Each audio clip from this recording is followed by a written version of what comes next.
Hello everyone, it is currently 6:38 a.m. on August 6th, 2026. Should be the same day of upload. Um, this is all going to be one take just because I have enough editing to do today for the video that's going up on Sunday.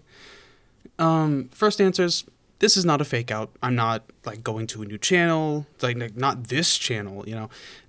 I'm not fucking with you. This is going to be my fourth to last video I likely ever upload on this channel. Maybe some years down the line, I get the energy just to make more stuff for fun. I kind of doubt it. YouTube involves a lot of different skills, and the chance of someone liking all of them is quite low, and I really don't like a lot of them. Doesn't mean I hate the overall process, but I'm more of a writer than anything at heart, so I'm probably just going to find a writing hobby to do. In fact, I already have one, but it's private. So, of the 3 videos that's coming out after this, 2 of them are going to be video essays, and then one's going to be one final goodbye message. But I'll be addressing the reasons for why my channel's ending here, and so that the goodbye can be something a little bit different. I won't say yet. So first off, yes, I'm okay. In fact, I'm doing a lot better, especially in recent months, but I would say over the past 2 years, a lot better than I used to be doing. I'll get into why, in a little bit. But a lot of people, considering the topics I tend to cover on my channel, are often worried about me, and that will happen again for the one that's coming out on Sunday, but I promise you I'm actually doing quite well. I'm fairly content in life and quite happy. The main reason why the past couple months I actually cannot talk about because it's private. So gonna get into the why.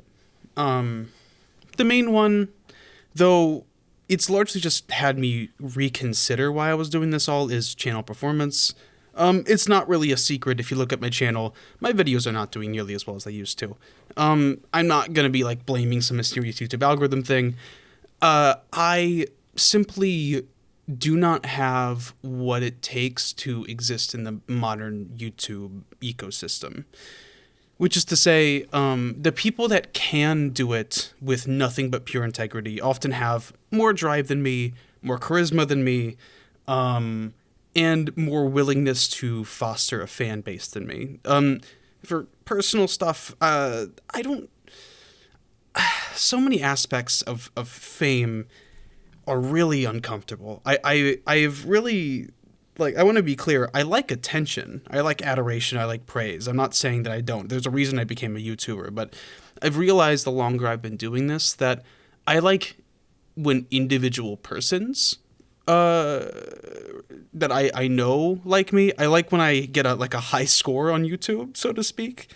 You know, you do the right keywords and then the number goes up and you go, oh, I did a good job. I've realized that I don't like a mass of people knowing some aspect of me and who I am. I get very little out of it, and often makes me deeply uncomfortable that I have any level of influence over people of that scale. And so over the years, I've really never attempted to, and in fact have tried to do the opposite of fostering a fan base around this, you know, construct of me, this character of myself that you kind of have to do.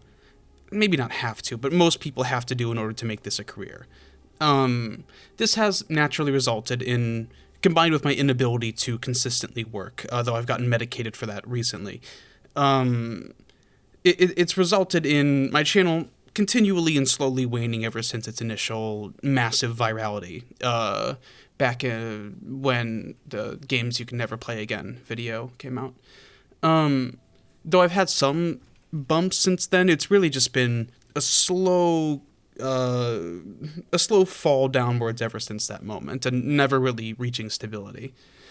But as I said, even if my performance suddenly improved, like, I don't know, goodbye videos can sometimes boost the channel performance. This is not the reason I'm making this. Even if that suddenly happened and I got like a good amount of buzz again, I don't think I would want this to be my job still, quite frankly. Art as a job it feels like you're complaining about, like, you know, my my lobster is too buttery, whatever the fuck that is. I'm so bad at keeping up with memes.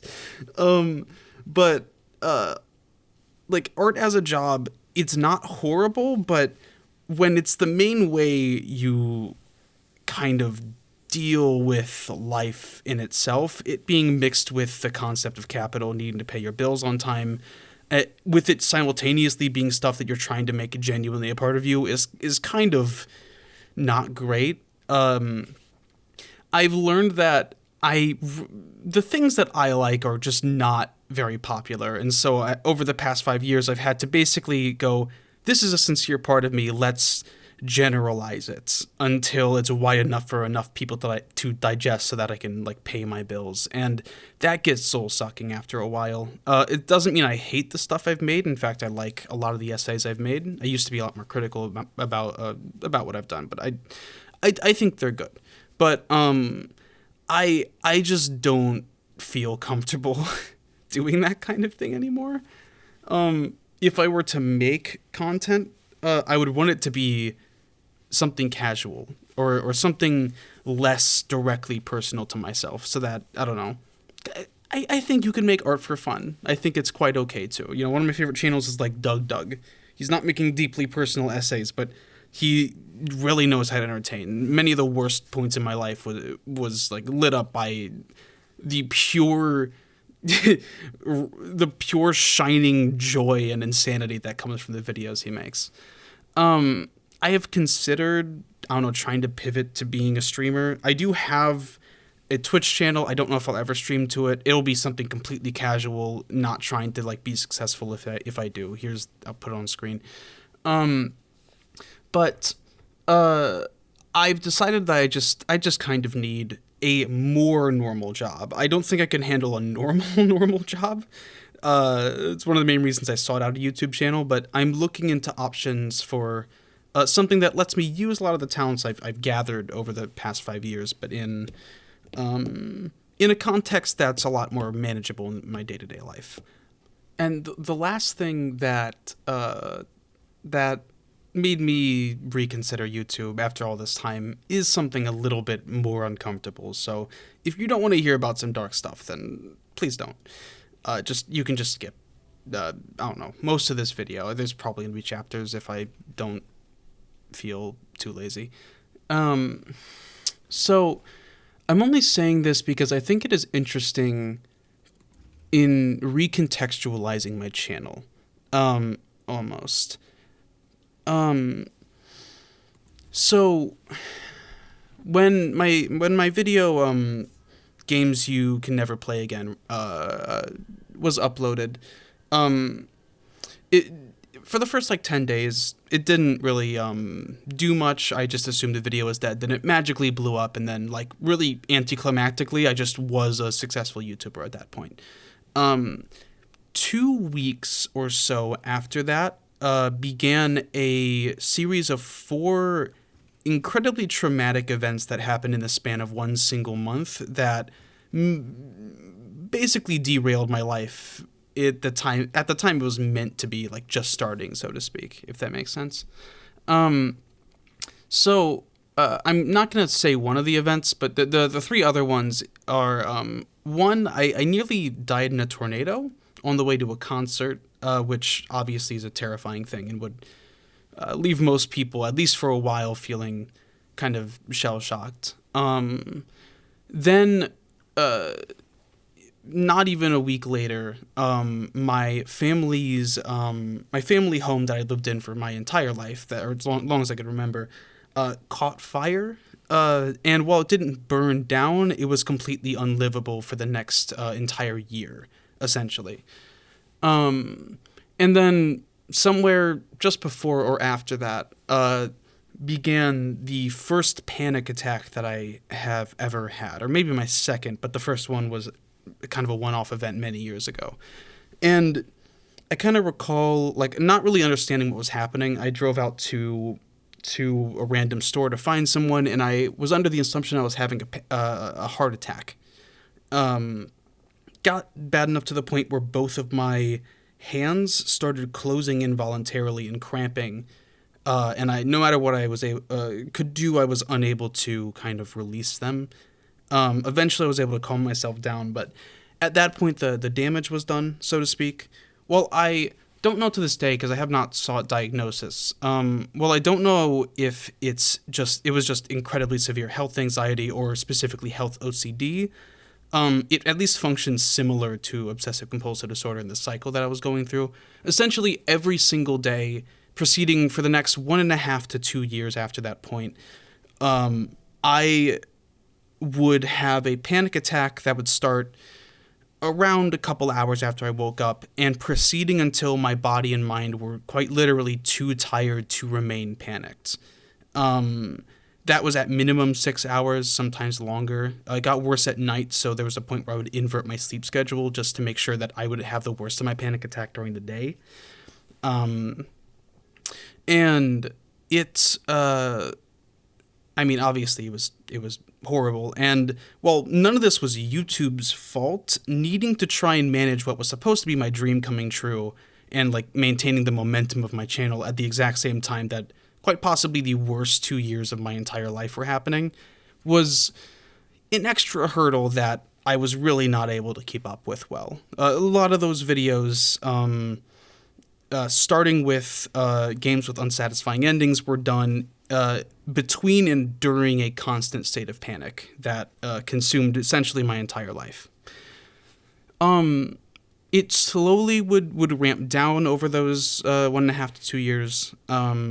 But essentially, if I were to ever have too bad of a panic attack, it would then spike up again a very high amount and essentially continue to echo out for at least 2 weeks for having one single bad panic attack. And this led, I mean, not only to like a whole lot of stress, but led to physical symptoms, that being not yet fully explained neurological damage.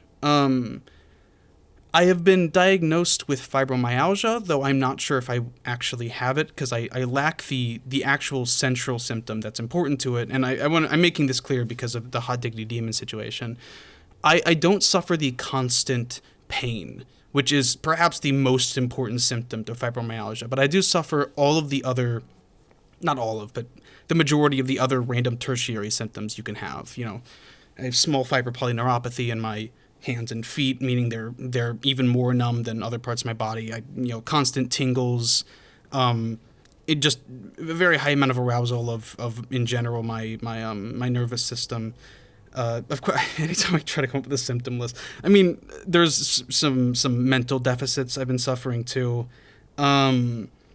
Tingling in my hands and feet, a constant shaking of my limbs, like my stabilizing muscles, seem to be permanently damaged in some way, or my stabilizing process. I'm not sure if there's muscles specifically for that purpose.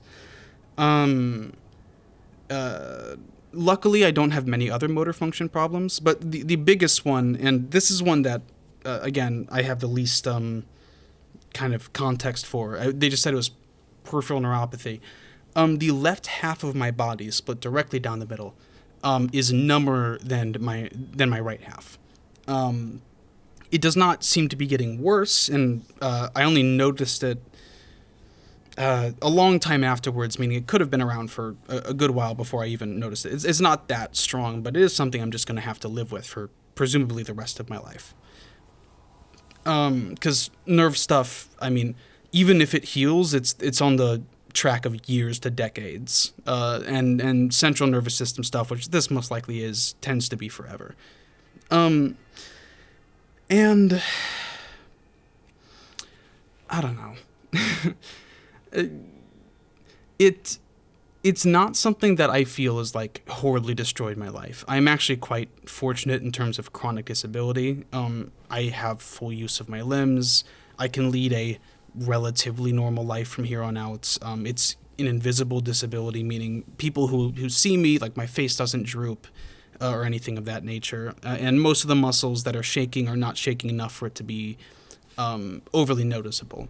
People see me, and I don't need to deal with a lot of the worst aspects of like that endless pity that people give you, that where it feels kind of dehumanizing. And yet it is still something I do have to deal with every day. And well, it's not, again, not because of YouTube. It happened parallel to that. And the complete lack of boundaries that YouTube gives you, like no deadlines, strict deadlines to meet, no boss to answer to, made it so that I really had no attachment to anything to give me stability in life during that time period. And yet, on the flip side, as I crawled out of that, which I found, the way I finally put it to an end was a friend with OCD recommending me a book, and I followed the golden treatment of it, which I forget the exact name of. It's about delaying the response to a compulsion. That essentially put it to bed. I have very, very, very little anxiety now. On the flip side, that then freedom to exist without any specific structure in the years after that point, once I moved out of my family home, after it got repaired, like of my own volition, gave me a lot of space to actually give thought to a lot of what happened. And I do genuinely, I don't think I would change anything that happened. I mean, I would sure like to not have nerve damage, but it feels like I was forced to deal with 30 years of like life lessons about health and mental health in the span of 2 years, which again is a pretty brutal thing to go through. But I don't know. I feel a lot more in balance with myself than I used to. And it feels like I have a future to look forward to, if that makes sense. I am also. Ugh. I have less emotional repression now. One of the reasons my voice is so monotone, by the way, is because I dealt with a whole lot of emotional repression. But saying that made me a little emotional. Anyways, in terms of what will come after, probably nothing that you'll see of me. As I said, I have the Twitch channel I'm putting on screen. I forget the username of.